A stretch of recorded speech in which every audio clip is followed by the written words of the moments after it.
Então, o que está acontecendo? A figura o Descartes usou esse princípio para provar a existência do Deus perfeito, né, do Deus bom, e esse Deus bom, como ele não é enganador, ele é que vai excluir a figura do gênio maligno, então ele é que, em última instância, vai me justificar a crença nesse princípio de causalidade, né? Então, esse argumento o argumento da prova da existência de Deus e Descartes na terceira meditação é o que os filósofos chamam de um argumento circular, né? Quer dizer, você assume algo que você assuma a verdade de uma premissa, mas na qual eu só estou autorizado a crer se a conclusão do argumento for verdadeira. Então eu uso a premissa para provar a conclusão do argumento, tá? E a conclusão do argumento é a única coisa que me autoriza a crer na premissa, né? Veja bem, a única coisa que nos autoriza, na situação que a gente está, no final da primeira meditação, a única coisa que nos autoriza a crer nesse princípio de causalidade, né? O menos perfeito não pode causar o mais perfeito, seria a exclusão da possibilidade do Deus enganador. Mas a exclusão da possibilidade do Deus enganador só aparece quando nós chegamos à conclusão que existe um Deus que é infinitamente perfeito, né?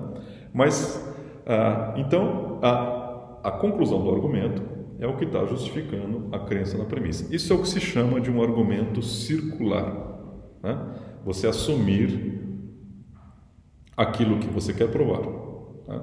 Ou a premissa, de alguma maneira, pressupõe aquilo que você quer provar. Isso é um argumento circular na filosofia. Argumentos circulares são argumentos ruins, eles não funcionam. Então, por mais interessante, engenhosa, bonita, eu acho linda a prova da existência de Deus que Descartes ofereceu, né? Tem lá uma ideia no meu intelecto. Tem duas falhas aí. Primeiro, que ela é circular, né? E segundo, que uma ideia de Deus, né, parece estranho que eu mesmo não possa ser a causa da ideia de Deus, né? Parece que por que eu não posso ser a causa da ideia de Deus, a ideia de um conjunto de infinitude e etc, né? No século XIX, século XX, hoje nós temos tratamentos matemáticos muito engenhosos da noção de infinitude, né? Na época de Descartes não existia isso. Parece que a ideia de infinitude na época de Descartes era uma coisa muito especial, muito misteriosa, e ninguém conseguia definir exatamente o que era o infinito, né? Ela estava lá, mas era uma coisa meio misteriosa. É muito curioso, se algum dia vocês pesquisarem a história da noção de infinitude, é muito curiosa, é muito interessante. Ninguém conseguiu definir de maneira satisfatória o que é o infinito, até que nós chegamos no século XIX, final do século XIX, um grande matemático chamado Georg Cantor, pela primeira vez ele deu uma definição do que o que significa um conjunto ser infinito. É uma definição muito simples, muito bacana de você entender. Se isso aqui fosse um curso de lógica ou teoria de conjuntos, a gente faria isso aqui em 5 minutos, a definição de Cantor, né?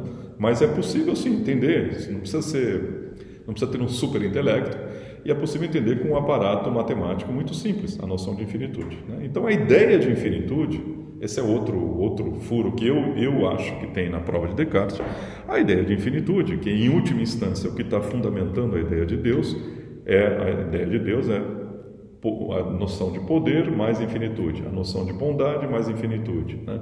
E assim por diante. Então, o X da questão, né, que Descartes está achando que nosso intelecto não conseguiria gerar, é a ideia de infinitude. Mas no século XIX, século XX, a gente conseguiu dar uma definição satisfatória. Nós conseguimos sim gerar a ideia de infinitude com ideias matemáticas simples, né? Isso é um outro ponto falho do argumento. Mas a gente não está aqui, quer dizer, mesmo que o argumento de Descartes seja falho, dá para a gente extrair o que ele está tentando fazer. Tá? O que ele está tentando fazer? E o que ele está tentando fazer é reconstruir o conhecimento, mostrar isso então é a concepção cartesiana do conhecimento. O que ele está tentando fazer é reconstruir a totalidade do conhecimento com base em duas fontes, né? Tem duas fontes nas quais a gente pode confiar para conseguir conhecimento. E veja bem, conhecimento para ele são apenas aquilo que nós obtemos são aquelas verdades incorrigíveis, ou seja, a minha existência e conhecimento dos estados mentais, mais aquilo que pode ser inferido desse conhecimento fundamental com base nesses princípios que nos são revelados pela luz natural, que ele chama de luz natural, né? Que são, talvez a gente possa, esses princípios que são da luz natural, possivelmente ele tem em mente grandes princípios metafísicos que, na verdade, na primeira meditação, oficialmente tinham sido colocados em dúvidas pela figura do Deus enganador, do gênio maligno, mas que na prática eles não podem ser colocados em dúvida, né? Por quê? Porque a luz natural chega e te mostra que eles são verdadeiros, né? Então, e esses princípios, então, que são revelados pela luz natural, é que vão operar sobre as crenças incorrigíveis que eu tenho, que são crenças sobre estados mentais e crenças sobre a minha existência. Eles vão colaborar para eu poder inferir coisas, para eu poder inferir crenças sobre coisas que estão fora da minha mente, né? Então, novamente, o que Descartes está apontando aqui, independentemente do fracasso da prova da existência de Deus, não precisa ter Deus na parada, tá? Não precisa ter Deus aqui. O que precisa ter é algum princípio que conecte os meus estados mentais, as certezas que eu tenho sobre meus estados mentais, que faça com que seja possível eu inferir a partir disso coisas sobre o mundo que está fora, certezas ou crenças sobre algo que não são estados mentais meus, tá? É isso. Então, esses princípios que a luz natural me mostra, etc., algumas ocasiões ele diz, olha, um princípio, a luz natural opera da seguinte maneira: quando você pensa sobre o princípio, você entende o princípio, você vê que ele tem que ser verdadeiro, né? Então, esse princípio de causalidade, que a causa não pode ser menos perfeita do que a consequência, ele catalogaria como um desses princípios que você pensou, você entendeu, então ele tem que ser verdadeiro. É difícil engolir isso, né? Que esse princípio de causalidade, é difícil engolir que esse princípio de causalidade seja de fato algo que é mostrado pela luz natural, tal como ele classifica, né? Mas possivelmente há outros princípios que possam estar aí disponíveis, que ao pensar sobre eles, você vê que eles têm que ser verdadeiros pela luz natural, né? Por exemplo, talvez um princípio de causalidade um pouco mais geral, né, de que tudo tem uma causa, né, tudo que ocorre tem uma causa, né? Ao longo da história, muita gente colocou isso em dúvida, será que é verdade, será que não é, etc. Mas talvez fosse um princípio. Ou seja, ao que parece, ele está chamando de princípios que você pode conhecer pela luz natural, alguns poucos princípios metafísicos, princípios muito gerais. E olha uma coisa curiosa, as leis da matemática não estão aqui, né? Por quê? Porque as leis da matemática, as leis da aritmética e da geometria, elas ficaram retidas ali no final da primeira meditação, enquanto está em vigência a possibilidade de haver um gênio maligno, né?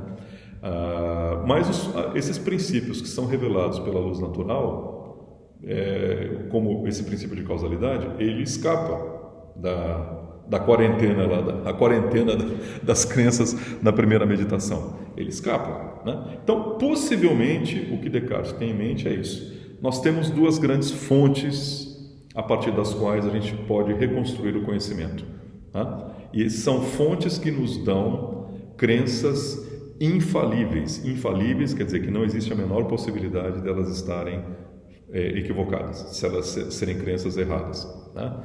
A primeira fonte são as crenças sobre os meus estados mentais, né?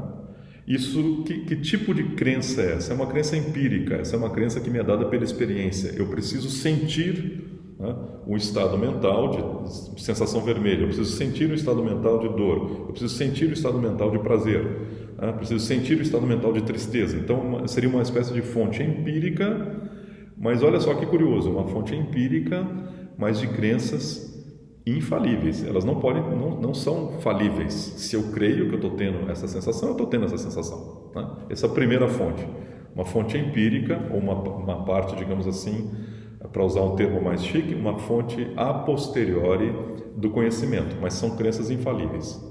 Tá? São crenças infalíveis, porque elas são incorrigíveis, certo? Agora tem a segunda fonte. A segunda fonte são os princípios gerais, metafísicos, que eu conheço não por introspecção, não prestando atenção nos meus estados mentais, mas são princípios que me são revelados pela luz natural. Isso que ele chama de luz natural é meio uma forma obscura de se expressar, né? Luz natural. Mas que talvez são aqueles princípios que eu conheço de maneira a priori. Né? São princípios a priori, quer dizer, o meu intelecto já vem equipado com esses princípios. Né? Novamente, oficialmente, eu não poderia assumir a existência desses princípios, mas o que parece que Descartes está sugerindo é que alguns poucos princípios têm que estar vigentes. Né? Eles têm que ter escapado à quarentena do Deus enganador, né? Porque sem esses princípios você não consegue ligar as crenças sobre os seus estados mentais com crenças sobre o mundo exterior de maneira segura. Né? Tem um projeto filosófico muito parecido com o de Descartes, que é muito tempo depois, né? Quase 300 anos depois, de Bertrand Russell, no livro The Problems of Philosophy, Os Problemas da Filosofia, acho que eu já mencionei também aqui em alguns vídeos.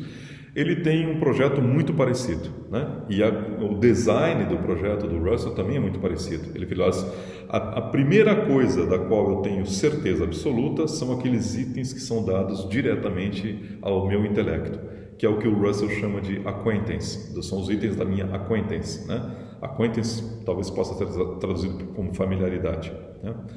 E além disso, além da acquaintance, né? O Russell diz, para o Russell é um ateu, tá certo? Ele não quer Deus. Eu vou mostrar que eu posso fazer epistemologia sem Deus, né? E ele diz, e além dos itens da acquaintance, existem princípios que eu conheço de maneira a priori, princípios metafísicos que eu conheço de maneira a priori, tá certo? Esses princípios é o que vai fazer a ligação, no caso do Russell, entre aqueles itens que são itens da minha acquaintance, são itens que são dados, coisas que são dadas imediatamente ao meu intelecto, diretamente ao meu, já estão aqui dentro, né, do meu intelecto. Esses princípios vão permitir que eu faça a ligação entre o que está na minha acquaintance com o que está lá fora, no mundo exterior. Né? Um desses princípios é exatamente o princípio da indução, né, que a gente vai estudar mais adiante, né, que o Descartes não considera esse como sendo um princípio que eu conheço a priori, pelo menos não explicitamente. Né? Mas ele, como você viu, ele tem um outro princípio, que é esse princípio de causalidade, que dificilmente, esse princípio de causalidade em termos de perfeição, etc., dificilmente hoje a gente consideraria isso como um princípio a priori. Mas o que ele está apontando é que o conhecimento deveria ser possível de ser reconstruído, né, numa base absolutamente segura, ou seja, eu devo poder mostrar que existe conhecimento com base nessas duas fontes. Né? Que as duas, se eu ficar restrito a essas duas fontes, eu só vou fabricar crenças infalíveis. Né? E essas crenças infalíveis eu vou poder chamar de conhecimento. Né? Então, a primeira fonte são as crenças sobre os meus estados mentais, que é uma fonte empírica ou a posteriori, e a segunda fonte é a dos princípios que eu conheço de maneira a priori. Descartes chama de luz natural, uma forma meio luz natural, mas uma forma obscura de falar disso, mas são princípios que eu conheço de maneira a priori, que são dados também ao meu intelecto, e que ele diz, se eu entendo o princípio, eu vejo que ele tem que ser verdadeiro, né? Mas não são verdadeiros imediatamente, da mesma maneira que as crenças dos meus estados mentais são verdadeiras. Né? Eles são verdadeiros porque são princípios universais. Né? E esses princípios é que vão fazer a conexão entre o meu intelecto e o mundo exterior. Né? Então, no Descartes, resumindo, nós temos uma fonte empírica, que são as crenças sobre meus estados mentais e do cogito. Nós temos uma fonte a priori, que são a crença nos princípios, e todas as crenças que são obtidas apenas a partir dessas duas fontes são crenças infalíveis, portanto, conhecimento.